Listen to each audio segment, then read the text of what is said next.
Hey Krishna, everyone. We are Prerna, Mayuka, and Harshita here. So we would first like to take the blessings of all the Vaishnavas present here and thank everyone for this glorious opportunity. So we will be focusing on Madhurashtakam by Sripad Vallabhacharya, and we would like to present our rendition of the bhajan. So here goes.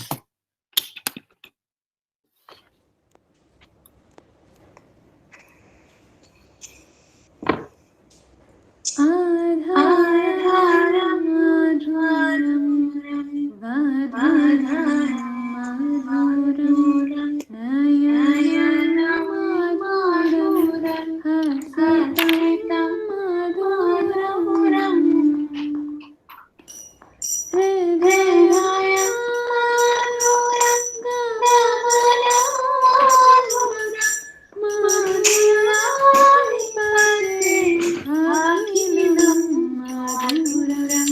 वचनं मधुरं चरितं मधुरं वदनं मधुरं वलितं मधुरम् चरितं मधुरं भ्रमितं मधुरं मधुराधिपतेरखिलं मधुरम् वेणुर्मधुरो रेणुर्मधुर पाणिर्मधुर पादो मधुरो नृत्यं मधुरं साख्यं मधुरं मधुराधिपते अखिलं मधुरम् गीतं मधुरं पीतं मधुरं भुक्तं मधुरं सूक्तं मधुरम् रूपं मधुरं तिलकं मधुरं मधुराधिपतेरखिलं मधुरम् करणं मधुरं तरणं मधुरं हरणं मधुरं रमणं मधुरम् वहितं मधुरं शमितं मधुरं मधुराधिपतेरखिलं मधुरम् गुञ्जा मधुरा माला मधुरा यमुना मधुरा वीची मधुरा सलिलं मधुरं कमलं मधुरं मधुराधिपतेरखिलं मधुरम् गोपी मधुरा लीला मधुरा युक्तं मधुरा भुक्तं मधुरम् रेशं मधुरं शेषं मधुरं मधुराधिपतेरखिलं मधुरम् गोपा मधुरा गावो मधुरा यष्टिर्मधुरा सृष्टिर्मधुरा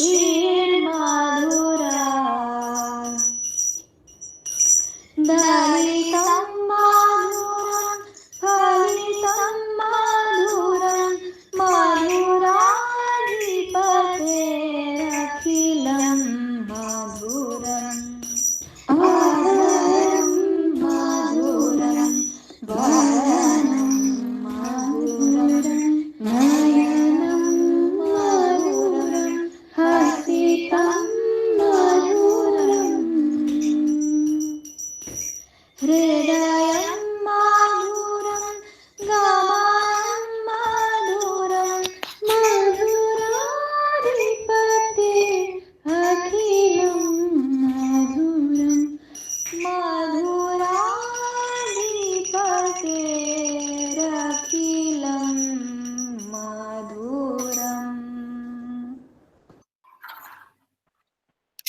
Okay, so now a little information about Sri Vallabha Acharya.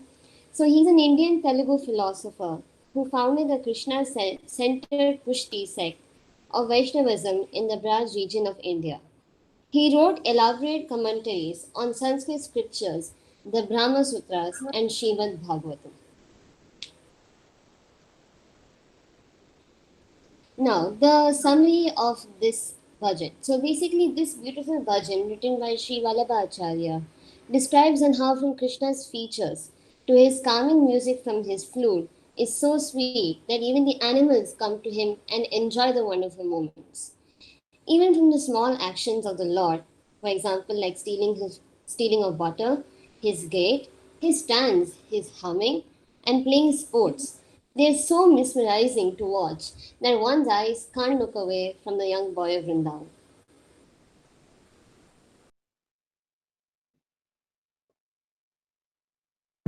The Bhagavata Purana gives a wonderful explanation of the beauty of Krishna. In the third canto, Lord Kapila explains to Devahuti about the Supreme Lord as follows.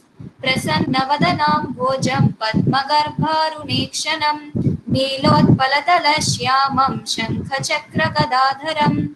Translation: the Supreme Personality of Godhead has a cheerful lotus-like countenance with ruddy eyes like the interior of a lotus and a swarthy body like the petals of a blue lotus. He bears a conch, discus, and mace in 3 of his hands. Srila Prabhupada explains in the purport that it is recommended to meditate on such form of Krishna. And he also says that we cannot concentrate on our mind on anything impersonal. So we should try to focus our mind on this personal form of the Lord. In the fourth canto, Lord Shiva describes the beauty of Krishna. स्निग्धप्रावृद्धनश्यामं सर्वसौन्दर्यसङ्ग्रहं चार्वायतचतुर्बाहु सुजातरुचिराननं पद्मकोशपलाशाक्षं सुन्दरभ्रुसुनासिकं सुद्विजं सुखपोलास्यं समकर्णविभूषणम्. The Lord's beauty resembles a dark cloud during the rainy season. As the rainfall glistens, his body features also glisten. Indeed, he is the sum total of all beauty. The Lord has 4 arms and an exquisitely beautiful face, with eyes like lotus petals, a beautiful highly raised nose, a mind-attracting smile, a beautiful forehead, and equally beautiful and fully decorated ears. In this verse, Lord Shiva is meditating on the beauty of Lord Krishna. Srila Prabhupada nicely describes in the purport how the Lord wears a peacock feather and how Krishna's complexion is like a blackish cloud. He says that Krishna is Kandarpa Koti Kamaniya, which means Krishna's beauty is so pleasing that even millions and millions of cupids cannot compare to it. In the fourth canto, Lord Shiva also says, Priti prahasita pagam alakairupa shobhitam lasat pankaja kinjalka dukulam rishta kundalam spurat kirtita valaya haranupura mekhalam shankha chakra gada padma mala manyuttamaadimat. The Lord is super excellently beautiful on account of his open and merciful smile and his sidelong glance upon his devotees. His black hair is curly, and his garments, waving in the wind, appear like flying saffron pollen from lotus flowers. His glittering earrings, shining helmet, bangles, garland, ankle belts, waist belt, and various other bodily ornaments, combined with conch shell, disc, club, and lotus flowers, to increase the natural beauty of the Kaustubha pearl on his chest. I am very grateful to Srila Prabhupada for explaining the beauty of Krishna. Although we cannot see him with all our imperfections, in the Srimad Bhagavatam, he nicely describes the beauty of Lord Krishna. So, famously in the Brahma Samhita, Lord Brahma describes the beauty of Lord Krishna, and everyone knows this verse, so I really appreciate it if you sing with me. Venum kvanantamaravindalayataaksham barhavatam samasitam buddhasundarangam Kandarpakotikamaniya Vishesha Shobham Govindamadi Purusham Tamaham Bhajami. The translation reads, I worship Govinda, the primeval Lord, who is adept in playing his transcendental flute, with blooming eyes like lotus petals, with head decked with peacock feathers, with the figure of a beauty tinged of the hue of the blue clouds, and his unique loveliness charming millions of gopis or cupids. All these verses help us at least get a glimpse of the unlimited beauty of the Lord. And Krishna loves this glorification. He is known as Stotra Priya. In the verse from Srimad Bhagavatam 4.20.25, it reads, Sa uttama shloka mahan mukakchuto bhavat padamboja sudha kananilaha smritim punarvish mritatattva vartmanam kuyoginam no vitaratyalam varaihi. The translation reads, My dear Lord, you are glorified by the selected verses uttered by great personalities. Such glorification of your lotus feet is just like saffron particles. When the transcendental vibration from the mouths of great devotees carries the aroma of the saffron dust of your lotus feet, the forgetful living entity gradually remembers his eternal relationship with you. Devotees thus gradually come to the right conclusion about the value of life. My dear Lord, I therefore do not need any other benediction but the opportunity to hear from the mouth of your pure devotee. Singing all these bhajans and performing Shravanam and Kirtanam ultimately is for our purification, as we are able to, or at least strive to be, in constant connection with Krishna consciousness, so that we can remember our eternal position to be servants. Prerna will further summarize. Yes, thank you both of you for sharing a few verses. Well, these are like 5 verses specifically from Srimad Bhagavatam 4.845 to 49. These verses were from Srimad Bhagavatam. The first verse talks about how the Lord's face is perpetually beautiful, and he always has a pleasing attitude. Well, the second verse is when Narada Muni describes on how every part of Krishna is so perfect and where he is also called as the ocean of mercy.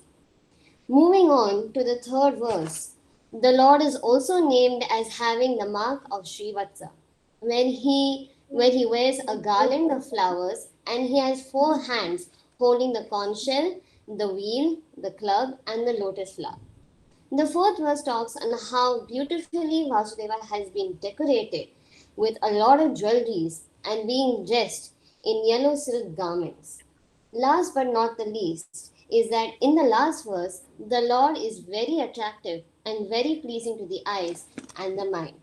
So, by meditating on this bhajan, it helps us to come closer to Krishna. While chanting and remembering the Lord's form, it will allow us to see sweetness around rather than finding fault in others. It is said that Krishna is present in every atom of this universe, but unfortunately, due to our imperfection, we cannot see.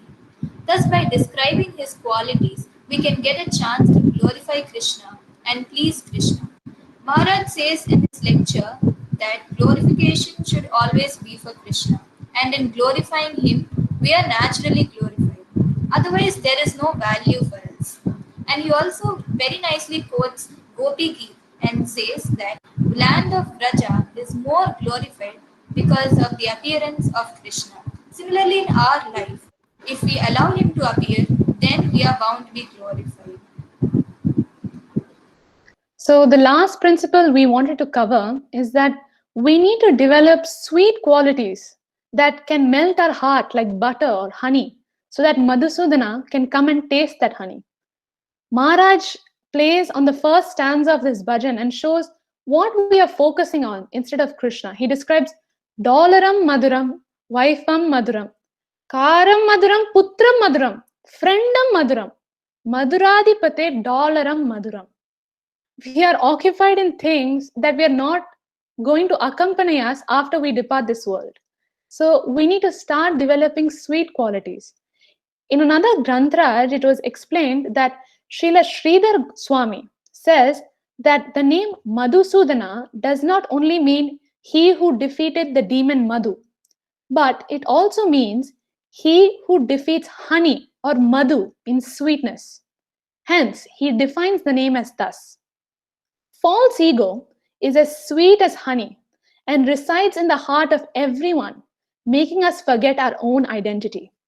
It intoxicates everyone. He who destroys false ego with the torchlight of knowledge is called Madhusudana.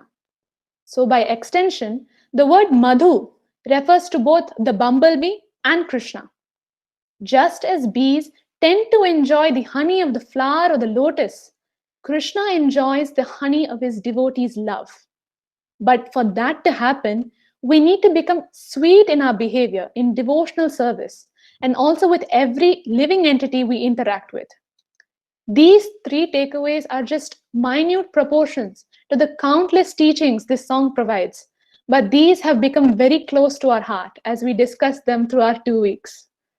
So, Hare Krishna, everyone. Thank you so much for listening. We will conclude here. Thank you. Hare Krishna. Krishna. Hare Krishna. Yeah. Hare Krishna, Vajanti Mataji and Abdulkanya Mataji, can you please share your thoughts first? Hare Krishna, it was really Madhuram. The Madhurashtakam presentation, the dance by Prerna, and the explanations were very, very extremely sweet. We really enjoyed the session, watching everything. Very beautifully have brought out, very nice, all the points about Vallabhacharya also, and nice, beautiful verses from Srimad Bhagavatam, describing the beauty of the Lord very, very nicely, wonderfully. And especially the last 3 points, it was very touching. That which we can apply in our personal lives. So I think now we should stop preaching now, and you should all take up. It's really, I really enjoyed the whole thing. Thank you so much. I don't know how to thank you all three of you for taking nice efforts to present it in such a beautiful manner. Very, very sweet. And as it says, like 4 sweetness of Krishna. Krishna is always not differentiated with his 4 sweetness, like Rupa Madhuryam, Leela Madhuryam, Venu Madhuryam, and Prema Madhuryam. So this sweetness is very beautifully brought out by your presentation. Thank you so much. Thank you for the wonderful. Thank you, Mataji. Thank you, Mataji. Thank you so much. Thank you, Mataji. It was really simply very, very wonderful and so pleasing to hear. All your voices was so sweet, and my Prerna's presentation was also very nice. It was all fully Madhuram only.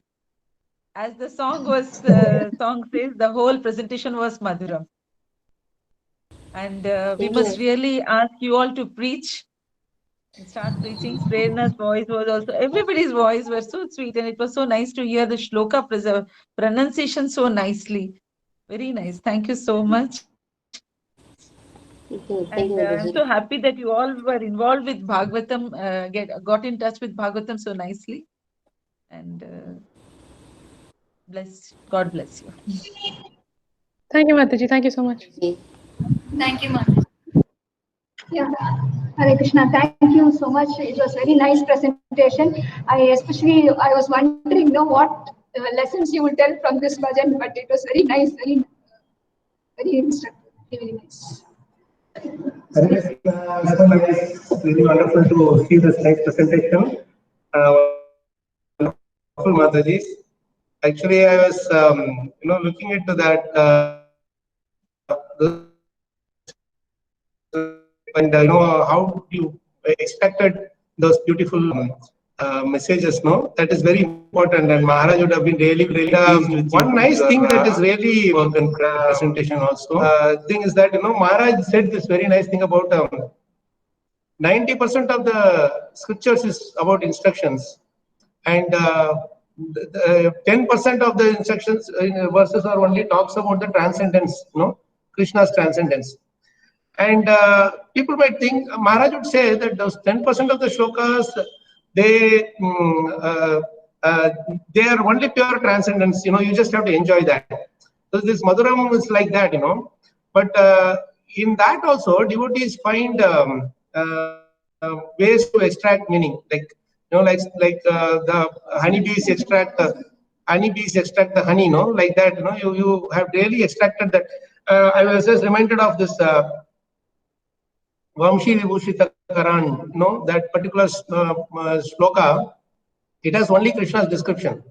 But Maharaj had given such a beautiful class on that entire sloka, only lessons. What lesson one should learn from the flute, what lesson one should learn from the clouds, what we should learn from the sun, like that, these are the elements that are explained compared to Krishna in that thing. So that way, I really appreciate that, how you have extracted. All glories to your wonderful service, and you are all really, it's going to be really exciting to see all of you doing such nice service. And anyone else who wants to share your thoughts, your